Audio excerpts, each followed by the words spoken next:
Thank you so much. Thank you, Dawson, for those very kind words. I've been meaning to come to CPPR to meet you or to talk to you for such a long time, and it has not been possible for such a long time because I teach a number of courses at JNU, and this has now become possible, and I'm very happy to my friends at CPPR. Indeed, I am also very pleased to see that CPPR has actually grown into a major organization in Cochin, because I know all of them personally, Raj and Dawson and the others who are part of this great initiative.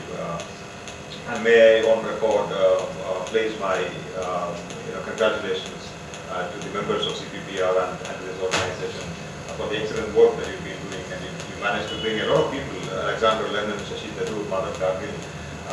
Obviously, I am humbled by the honor that you've given me. The former speakers have been of great distinction, and I'm certainly nowhere close to what they are. So if my words do not match up to what they have told you in the past, please bear with me.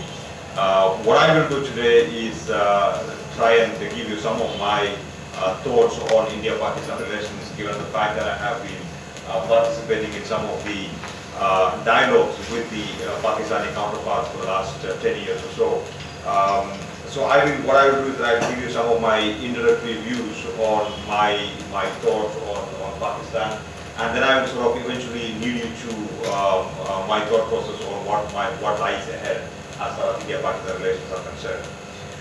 When I look at the India-Pakistan relations and the Indian engagement with Pakistan, I am in a sense very surprised by the complete lack of enthusiasm in New Delhi to sit down with Pakistan and to have a fruitful dialogue with the Pakistani side in order to resolve the outstanding, and there are a number of outstanding disputes that we have with Pakistan, including Kashmir, Siachen, Sirkri, the water issue, terrorism, a number of issues. As you take a look at the laundry list of almost a dialogue, you will see 8 plus 2 plus 2 issues on that dialogue process. But we have not had the enthusiasm, and I think, to my mind, and I'm willing to sort of put my head on the block here, I'm willing to say that there is a certain arrogance that India shows of being a great power in the South Asian region, and it is this arrogance that often dissuades us from really meaningfully engaging the Pakistani counterparts.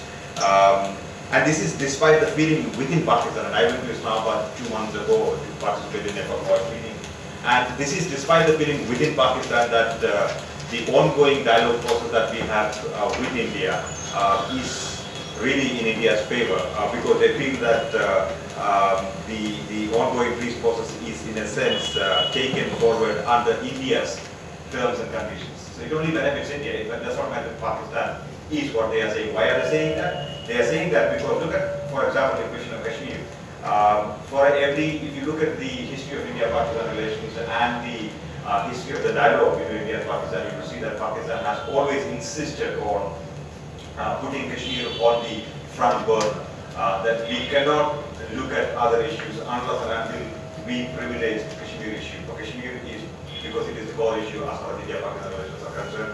That has been the Pakistani understanding. Today, Pakistan is willing to talk to India even when India insists that, hey, we will not talk about Kashmir, we will talk about other things. Pakistan is willing to talk about other things, which means Pakistan really has come down from the high pedestal that it had really climbed and sat there for a very long time, and that's a great improvement.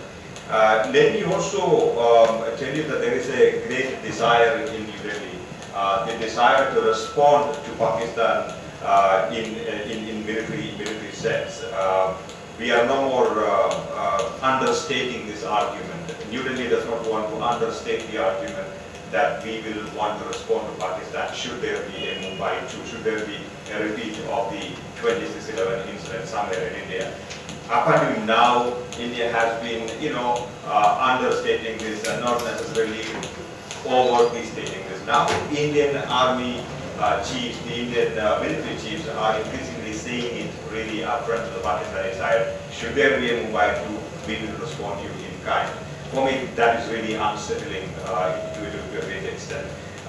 There is also a section of the intelligentsia in New Delhi, in the think tanks, including people like him, you know it very well, in places like the Institute of Defense Studies and Analysis, the IPCS, the OR, where I used to work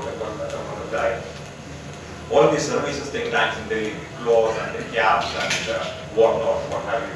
So all of these think tanks basically make the argument very clearly today that India can actually fight and win a war, conventional war with Pakistan under nuclear conditions. Well, this is not only surprising, this is of course it's certainly living in a fool's paradise, because India, to my mind, simply cannot fight and win a war with Pakistan under nuclear conditions. By going nuclear in the late 1980s and 1990s, India has basically negated the superiority that it had with Pakistan as far as military capabilities concerned. So there is no way we can. That's my personal understanding. But there is a significant amount of people. There is a certain argument that is being made today in the New Delhi intelligence that we can actually win a war with Pakistan. They call it cold start. They call it a limited war. They call it whatnot. But there is a significant proportion of people who think that is a possibility. I also want to remark at this point of time that India and Pakistan have not really learned much from the previous crisis that they had with each other. Look at the crisis that we have had in the last 15 years, starting with the Kargil crisis in 1999, after the nuclearization in 1998. The Kargil crisis, the 01-02 crisis, 2001-2002 after the Parliament attack, the 2611 crisis, we haven't really learned any lessons from these crises. Not India, not Pakistan. Both the countries have refused to learn any lessons. Why am I saying that the two countries have not learned any lessons? Because there is no crisis de-escalation mechanism that is in place in South Asia. If there is a crisis, no one knows how to de-escalate that crisis. No one knows how to control that crisis. When a crisis takes place, we are all waiting for something to happen so that the crisis is somehow taken under control, put under control. Nobody knows how to control that. So we haven't really looked at this issue of crisis de-escalation and brought together a framework which can, in a sense, manage crisis escalation. We haven't done that, which means we haven't really learned from the crisis. God forbid, there is a next crisis, there is another crisis between India and Pakistan. We do not know how far that is going to go, given the fact that there is far more belligerence in New Delhi today than, say, it was in 2001-2002 period. There is also a belief, a false belief, that when there is a crisis between India and Pakistan, the Americans will come running. The Americans will come running and diffuse the tension in South Asia. In some ways, we are thinking that we can outsource the crisis de-escalation or crisis diffusion in South Asia to the United States of America. I mean, given the kind of relationship that the United States has with various countries, which goes up and down from time to time, I think so far the United States has clearly played a role in de-escalating crisis, diffusing crisis whenever there is one between India and Pakistan, including Kargil, or etc. But I don't think, I don't think this is ideal for India and Pakistan to look at the United States, expect the United States to come and diffuse our crisis, number one. Number two, I don't think the Americans will always come. I don't think the Americans are the most saintly people for the Americans. The government of the United States of America is probably not the saintliest of all governments. They will have their acts to die. They will have their acts to die. So I think to expect the Americans to come and diffuse the crisis here is really childish. Forget about being strategic about it. So there is no strategy in that. There is no grand strategy in that. There is no proper thinking as far as that is concerned. So that's my other worry.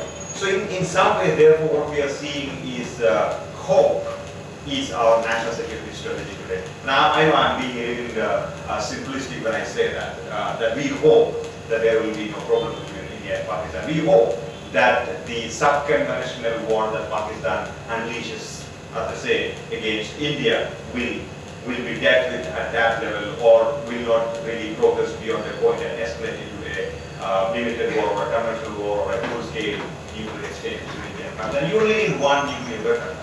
You just need one nuclear weapon. Although people think differently, people say that hey, even if Pakistan launches a sub-critical weapon on Indian forces, no much damage is going to take place. I don't hope that we hope there is no much damage that is going to take place. I look for the worst case scenarios. I am looking at the in a situation where things are really going to go out of control. Looking at the strategic behavior, foreign policy behavior, diplomatic behavior of India and Pakistan, vis-a-vis each other in the last 50 years, I am convinced that we are not probably mature enough to contain a crisis as and when it occurs at a particular level. It will necessarily go beyond that if there is no proper third party intervention. And I don't want to put my eggs in the third party's basket. What if the third party thinks differently? What if the geopolitics is different? What is the balance of power different? So these are some of the issues. The last point before I go into the problems of the India-Pakistan relations really that I want to flag here is the fact that Pakistan is a complicated state, and I think many of us do not really understand that. And this is not really patronizing to anybody. I mean, I don't understand certain things, you understand certain things better. But when I look at the coverage in India or the discourses in India on Pakistan, I get the feeling, and this is my personal opinion, that Pakistan is a complicated state and we are often unwilling to understand what kind of a state that Pakistan is. We want to understand Pakistan like just any other state.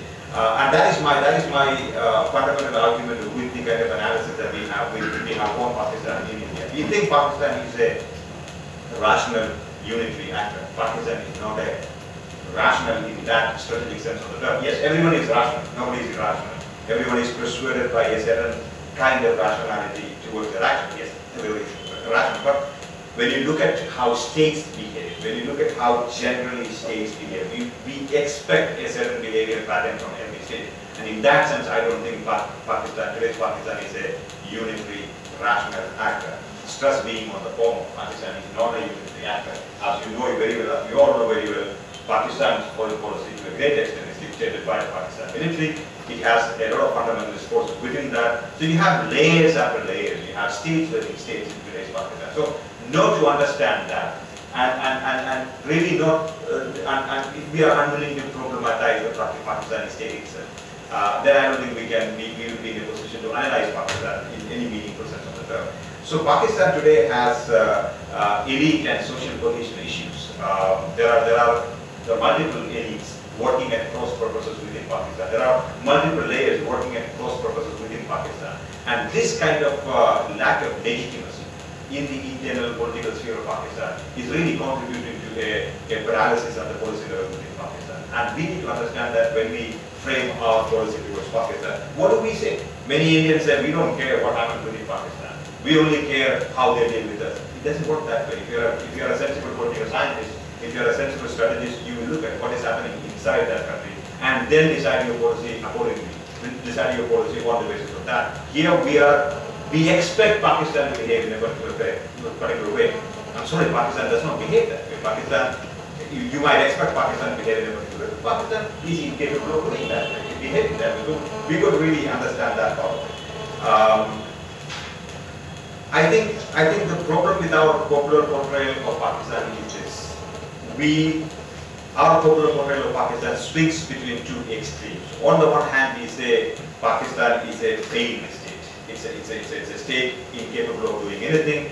It's a state that is incapable of sustaining itself. So it's a failed state on the one hand. On the other hand, we say Pakistan is a mean, calculative country. It is a mean, calculative country that is out there to destroy India. So there are two discourses here. So which one do you want to take? Unfortunately, we have both the discourses put together. So it's not as if we take one or the other. We say Pakistan on the one hand is a terrible country. It's a country that is destroying itself. It's a country that is failing, but it is also a mean, calculated country. Again, that won't be true. I mean, it doesn't work that way, right? If you are a failing state, then there is a fundamental problem in your strategic cohesion. There is a fundamental problem in your thinking. So I think we really have to understand that part of it. I think, and I'm also willing to say, having been to Pakistan at least 10 times in the last 10 years, I am also willing to say that we also often forget to understand Pakistan's motivations. What are the motivations of the Pakistani state? What motivates the Pakistani state? We are often unwilling to address that question. We are often unwilling to go and understand the root causes which persuades the Pakistani state to behave in a particular way with India. For example, the memory of 1971 is very strong in the Pakistan army. Like it or not, every retired general that you meet from the Pakistan army who served during the 1971 war, the retired generals today served in the 1971 war, Bangladesh Partisan war with India, that's what I'm saying. They have terrible memories of that. They say as far as we are alive, we can never forget that. We can never forget that India cut us into two pieces. You know, Pakistani army certainly violated the human rights of the Bangladeshis. All of that is fine, but at the end of the day, the memory of the state is very clear. The memory of the state is that you cut us into two pieces. So don't forget that. Don't try and tell us that you are the saint in the neighborhood and we are the sinner in the neighborhood. So we have to really understand the motivations of the Pakistani state in that sense of the term. What characterizes the India-Pakistan relations of the contemporary era? I think first of all, the problem with the India-Pakistan relations, first of all, is that there is a certain nuclear dimension which is not very clear, and the lack of clarity. The lack of clarity as far as the nuclear stability in South Asia comes from the fact that only India has managed to clearly spell out the doctrine that guides the Indian nuclear behavior. Pakistan really has not done that. Weak powers tend to do that. Weak powers in a conflict dyad. If you take the conflict dyad as India and Pakistan, the weaker power tends to confuse the stronger power in the relationship. That is how strategic thinking takes place in a weaker power. For example, today's Russia and Soviet Union, today's China and United States, Russia and United States. What happens? The weaker power tends to confuse the stronger power, so that the stronger power is not sure as to what is going to be the reaction from the weaker power. So Pakistan is doing exactly the same thing with India, and China is doing exactly the same thing with the United States of America today. We understand that, but that leads to instability in South Asia. Pakistan has not clarified its nuclear doctrine. Pakistan has not clearly said under what circumstances, in what kind of an environment, geopolitical environment, will Pakistan use its nuclear weapons. It has vaguely outlined 4 or 5 aspects of its nuclear doctrine, which is not yet official. And one of those guidelines is that if India economically strangles Pakistan, then Pakistan will use its nuclear weapons against India, which is as bizarre as it can get. If that means if Karachi Stock Exchange crashes, then they will have to use nuclear weapons against India, something like that. The other aspect, of course, is well known. The other aspect of the bilateral relationship that is really not leading us to any healthy rapprochement between Pakistan is the presence of non-state actors. The non-state actors, some of which are under the control of the Pakistani state, and some of which are not under the control of the Pakistani state. Let's be very clear about it.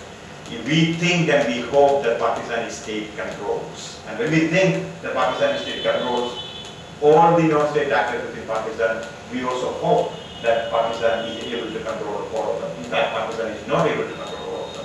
I mean, you may recall the countless attempts that have been done on Pakistani installations by the Pakistan-based terrorists themselves. So the Pakistani terrorists are able to carry out those attacks against Pakistan Army, Pakistan Air Force,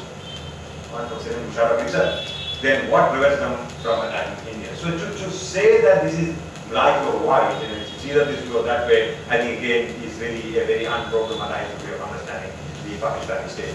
The media pressure on Pakistan, this is probably the ideal place to say that. The media pressure on India's Pakistan policy.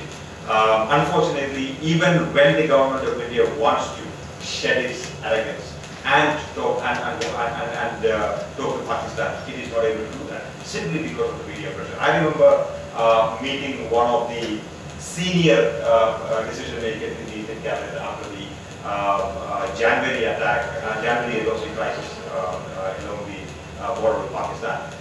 And this, and I don't want to take the name, and this man, a minister in the government says, I know for a fact, my military tells me for a fact, that the Indian military has done the same things that we accuse of the Pakistan military of doing today, which is beheading the soldiers and desecrating their bodies, etc., etc. Both the armies have done that. All the armies do that. That's a simple fact. But Indian media certainly does not look at the fact that we have done something of that kind. We only say Pakistanis have done that. And he says, if I say that, since I'm a Muslim, I will be called a Pakistani. So I'm not going to say that. But that's a fact. I can tell you that in private. So this is the state of affairs. The media pushes the ministry, foreign ministry and the defense ministry to such an extent that they have to show a particular dice, which is neither there nor here. So they are not willing to tell you the truth that, hey, we have lost 3 soldiers, but they have lost 4 soldiers also. Why are you not talking about that? You have to read the Pakistani newspaper to understand that. So the media pressure is sometimes becoming a problem for the foreign policy with Pakistan as far as India is concerned. The lack of CBMs, and I have been talking about it for such a long time now. I've been writing about it. The absence of confidence building measures that we have in Pakistan. If you look at the list of confidence building measures that India has signed with Pakistan in the 20 years, you will see how painfully little we have in place with Pakistan in order to diffuse the situation that we have in the country, in our neighborhood. The problem of crisis stability, and I come back to this over and over again, the fragile crisis stability that exists between India and Pakistan is a serious problem. What is crisis stability?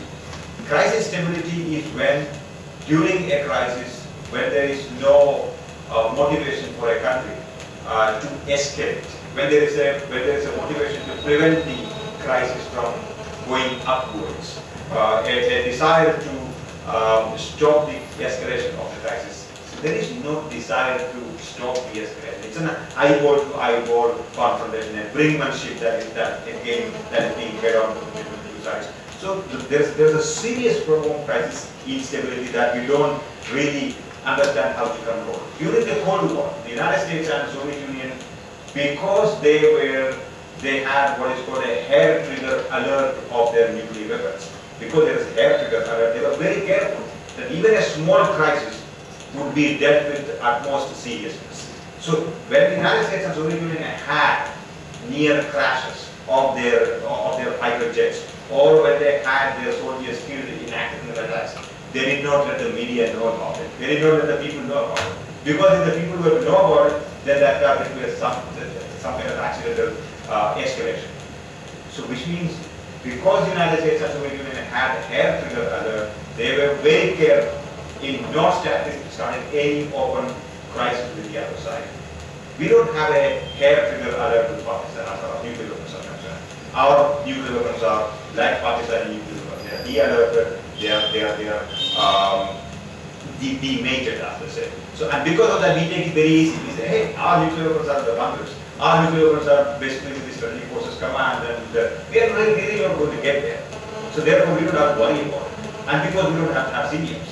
And therefore, we don't have to have a nuclear risk reduction center, NRRC, something that Soviet Union and the United States used to have during the Cold War years. So we have none of those systems in place because we think, hey, because we don't have a hair trigger alert situation here, nothing is going to go wrong. That is simply wrong, because during the Kargil War, and the Indians have denied it, but the man who was in charge of assembling the weapons during the Kargil War told me in an interview that we did prepare our nuclear weapons, so did the Pakistani side. We got rid of the fact that Pakistani side has prepared its nuclear weapons. So Indian side also prepared its nuclear weapons. We could have nuked Pakistan given a few hours. So that was the exact sentiment. I have a recording of when I write my book. I probably reviewed the next note before that. So I have the statement from the Air Force Air Vice Marshal that was at that, who then became an Air Force chief, saying that we prepared our nuclear weapons and we could have attacked Pakistan with nuclear weapons in a matter of hours. That is in 1998, 1998. Today we are talking about 2013. So we have much more sophisticated nuclear weapons and nuclear command from here. So we'll have all the more preparations going into it. And if anyone is trigger happy, things are going to really fall to the roof. That's where we are as far as the crisis stability is concerned. The absence of CBMs. We have a lot of CBMs between India and Pakistan. DGMO, hotlines, we have flag meetings between the commanders, local area commanders, etc. etc. But look at the two latest crises. In January 2013, in September 2013, when we had the flare up along the yellow sea between the Indian and the Pakistani side, the DGMOs did not talk. The hotlines did not function, and they did not talk to each other. The DGMOs did not meet. The Indian side asked the Pakistani side in January for a flag meeting of the local commanders, local area commanders. The Pakistani side was called after 2 weeks. After 2 weeks, when everything was over, there was no response to that. In September, Pakistani side was called in 2 or 3 days' time, so it was faster than what happened in January. The point that I'm trying to make is that even though we have meager CBMs, a few CBMs here and there, we are unable to make use of them. So there is a certain laziness about why do we have to make use of it. We will be able to control that. Hope, as I said earlier, hope is our national security strategy. somewhere or the other. There is absolutely no meeting between the army chiefs of India and Pakistan. There is no meeting between the spy chiefs, the ISI chief and the army chief. Why am I saying that? Because this has happened in the past. During the Cold War years, the Americans and the Soviets had their army chiefs and their spy chiefs meeting and exchanging notes as to what can be done in order to prevent crisis from escalating into a major problem. The other aspect that I want to sort of flag with you is the issue of arms race stability. What is arms race stability? The ability of the countries or the willingness of the two countries not to introduce destabilizing arms into the region or technologies into the region. Now, we have a certain nuclear deterrence between India and Pakistan. Pakistan is known that we have nuclear weapons. We know that they have nuclear weapons. So we are unlikely to attack each other, in a conventional sense of the term. So there is likely to be nuclear deterrence between the two sides. Even if that does not operate at the sub-conventional level or at the conventional level, it will certainly operate at the nuclear level. India will never use nuclear weapons according to the theory of nuclear deterrence against Pakistan because we know Pakistan will attack us back. The problem is that India is now developing what is called BMD technologies. We have now started, at least going by the statement of the former DRDO chief, Mr. Dr. Salswa said that we are very close to achieving complete BMD cover for Mumbai and Delhi. So what does that mean? It simply means that even if Pakistan uses a missile hit with nuclear weapons against New Delhi or Mumbai, it will not hit New Delhi or Mumbai. We have some kind of a protection shield in order to make sure that these missiles are destroyed in the air itself. The problem with that is you are then working against the logic of nuclear deterrence. The moment you introduce a new technology like BMD, you are going against the nuclear deterrence that exists between the two sides. Because nuclear deterrence, like it or not, at the root of it has what is called the MAD principle, mutually assured destruction. I know that you are vulnerable to me. You know that I am vulnerable to you. So this mutual vulnerability is what is really going to create nuclear deterrence. The moment I say, hey, your nuclear missiles cannot touch me anymore, then I can do what I want with you. There is no more deterrence. There is a free-for-all now. India can do whatever it wants to Pakistan. What will Pakistan? Pakistan will bring in tactical nuclear weapons. It will sort of create many more nuclear bombs than what is necessary. It will bring in what is called the MER technology. One single missile will carry 15 warheads and it will go in 15 directions. So India certainly cannot use counter force against all of those incoming missiles. So you're actually going to see an arms race in South Asia. So forget about nuclear deterrence. We are looking at post-nuclear arms race in South Asia between India and Pakistan. That's really where we are heading today. New Delhi has a status quo bias. We don't want to talk about any innovative solutions about anything.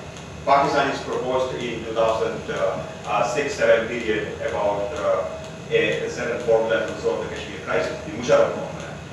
The Indians were on board, but at the end, when India saw that Musharraf was losing his legitimacy in Pakistan, India developed cold feet and withdrew from itself from that formula. So India is actually really, it has to be pushed into taking innovative solutions. But being a major power in the region, I think the onus lies really on India to pacify its region. If India wants to be a great power someday, if India wants to be a major power in the region, if India wants to be a responsible power in the region, it has to first pacify its own region. I see no willingness to do that. There is a complete status quo bias in the Indian side. India also does not believe in an incremental approach. India says, hey, there is a trust deficit that we have with Pakistan. There is no trust between India and Pakistan. So really we can't do anything about it. I'm sorry, you don't have to wait for any trust to build and love to develop and stuff, things of that kind. What we really need is an incremental approach, step-by-step approach. Have CBMs in place. Make use of those CBMs when there is crisis. We don't even do that. And you're talking about trust deficit. How is that going to come into being? Trust is not going to come into being if you don't work towards that. That's really where we are. Pakistan, on the other hand, has what is called a revisionist bias. It is simply unhappy. Pakistan is unhappy with the South Asian political order. Pakistan is unhappy with the South Asian geopolitical order. It says that, hey, India is the major power of the region, so we have to do something to offset that. So it continuously tries to do something or the other to make sure that India does not become the dominant power of the region, but by default, India is a major part of the region. However, Pakistan is unhappy with the South Asian regional order or the alliances that India has with other countries. The fact is, Pakistan cannot do much about that, but Pakistan has its bias, which prompts it to do something about it at one point of time. The status of the dialogue between India and Pakistan at this point of time is really in some kind of a suspended animation. It's really on the back burner because of the uncertainty which I'll come to in a minute. The back channel diplomacy between Mr. SK Lamba and Tariq Aziz is progressing well, but it is not really getting anywhere because we think that it's a little flux. South Asian situation is a little flux now, and I'll tell you why that flux, why it is flux.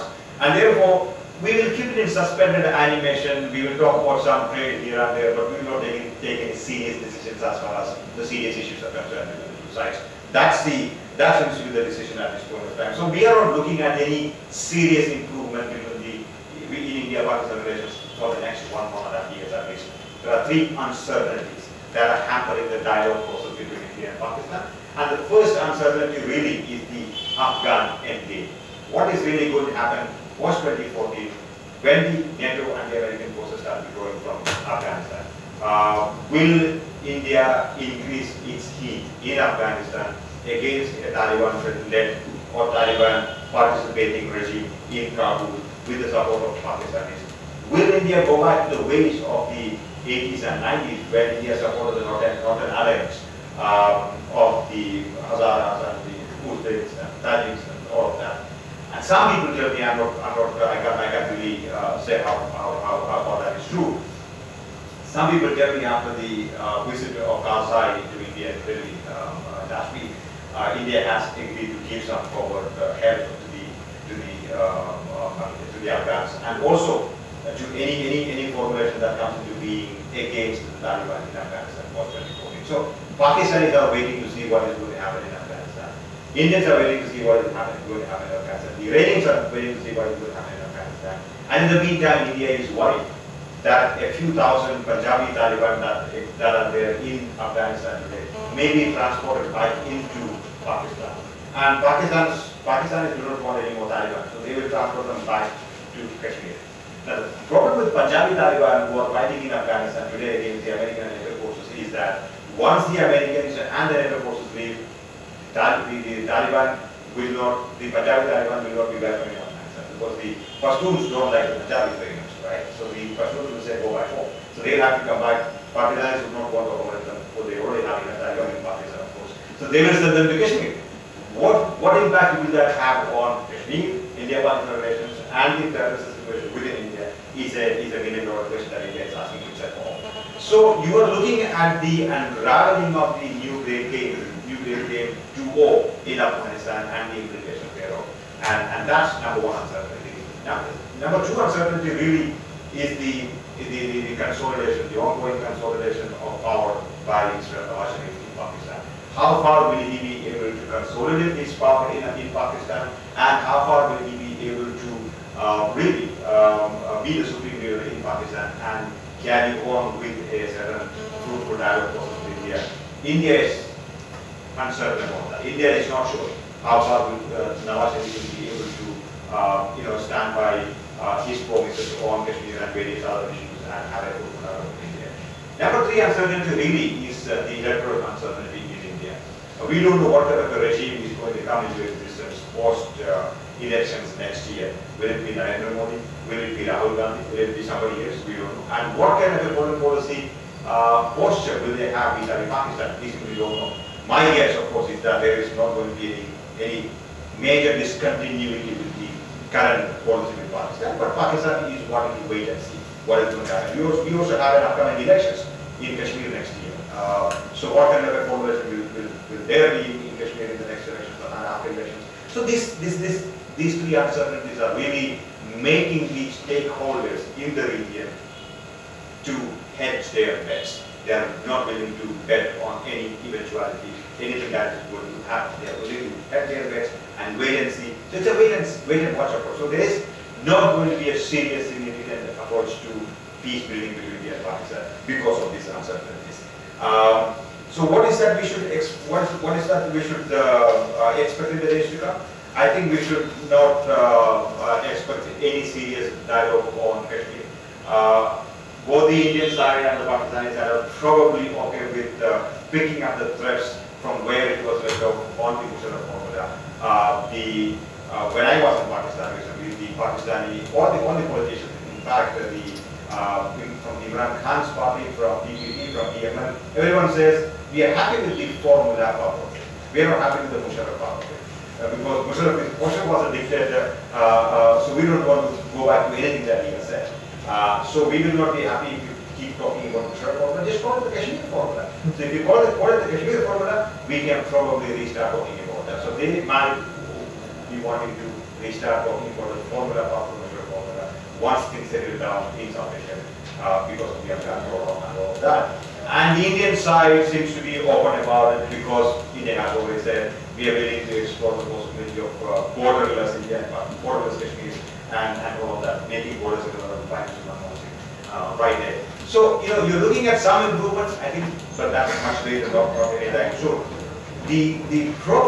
One problem that might come up when we revive our dialogue process with Pakistan is the issue of water. Why was Pakistan so concerned about Kashmir? Pakistan is not concerned really about Kashmiris. They are concerned about Kashmir. They are concerned about Kashmir because of the water issue. According to the Indus Water Treaty, there are a number of rivers that flow into Pakistan from the Indian side of Kashmir. What if the Indians stop that flow of water into Pakistan? And this has been a fundamental problem that Pakistanis have always asked. So if you don't keep the temperature up in Kashmir, India will forget about Kashmir, then they will forget about water, they will want to utilize this water for themselves. So they are also confident that the Indus Water Treaty of 1960 will hold once the international community forgets about Kashmir. So there is a fundamental issue right there. And the water situation in Pakistan is terrible today. Pakistan is in dire need of water because of basically mismanagement and various other issues. And today, if you look at the Pakistani newspapers, you see the politicization of water that is taking place in Punjab, especially in Punjab and Sindh in Pakistan. And every newspaper, especially Urdu newspapers, saying that India is stealing our water.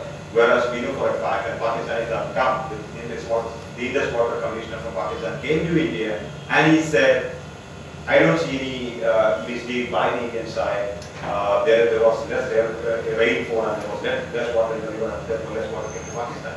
India is really not building any dams. He said that, went back to Pakistan and he was removed from his office. And this Indus Water Commissioner then took asylum in Canada and went out of Pakistan. So, you're looking at a very serious issue of water and that might come up in the negotiations between Indian and Pakistani side in the years to come. In fact, when we used to have practical meetings in early 2000, 1, 2, 3, 4, in fact I started from 2004. During those years, you could not have had a meeting with Pakistan without talking about Kashmir. Today, Pakistanis are not keen on talking about Kashmir, but they are keen on talking about water, which they did not discuss in 2004. So in 10 years, you see a sudden change in their understanding, their perception of what is really the core issue for Pakistan. It is not Kashmir, it is water. And that might come up again. And how India is going to react to that is something that we have to see. Alright, so I will conclude by saying really that what is unfortunate is that there is a decreasing level of tolerance of Pakistan in New Delhi. There is a subsiding desire among people in general in India to improve relations with Pakistan and seek peace with Pakistan. The general Indian attitude really about Pakistan is we don't care. We don't really care about what happens in Pakistan. Some people tell me, especially in Delhi times, what happens if Pakistan implodes? Nothing happens. I mean, we have had states imploding. Look at Soviet Union, it imploded in 89 and 90 period. What happened to other states? Nothing happened. So, well, Soviet Union and Pakistan are different countries, right? I mean, Soviet Union could manage its nuclear weapons. Will Pakistan be able to manage its nuclear weapons? I mean, one of the Pakistani writers, Professor Woodward, once very rightly pointed out, if Pakistan implodes, what you will see is a nuclear Somalia. A Somalia with nuclear weapons. Do you want that as a neighbor in your South Asian neighborhood? maybe not. So those Indians who think that we don't have to worry about what happens to Pakistan, we don't have to worry about the future of Pakistan is really misinformed. And I caution that that's what is the wrong way of approaching India-Pakistan relations and even the future of India for that matter. And there is also this unwillingness of India, among the political classes of India and Pakistan to really sit down and resolve their issues. They're worried about many other things. They're not really worried about resolving their issues. And that unwillingness is catching on, it's really increasing. The Indian media has really demonstrated tremendous power to swing New Delhi's Pakistan policy, mostly in the negative sense. And I think we'll have to watch out for that in future. How Indian media or Pakistani media is really going to play the India-Pakistan relations and the status of the relations. Arnab Goswami can drive India to war with Pakistan. If Arnab Goswami is not listened to, and if New Delhi does not answer Arnab Goswami's 10 questions at 9 o'clock every day, then Prime Minister will have to lose his job. So I think we'll have to introspect about our own roles as intellectuals, as media personalities, as people who think and write. We have a role to play also in really stabilizing our own discourse vis-à-vis Pakistan.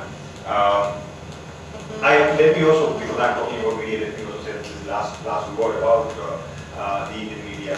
And I think Indian media has also really graduated to a better shape and form today. Earlier, and I was saying that when I was giving another talk at the college the other day, I think from what we had in the early 90s, one channel to having 300 channels today, and having hundreds of newspapers, I think we are in a sense creating space for a lot of different views, a lot of different narratives. So we have multiple narratives on Pakistan.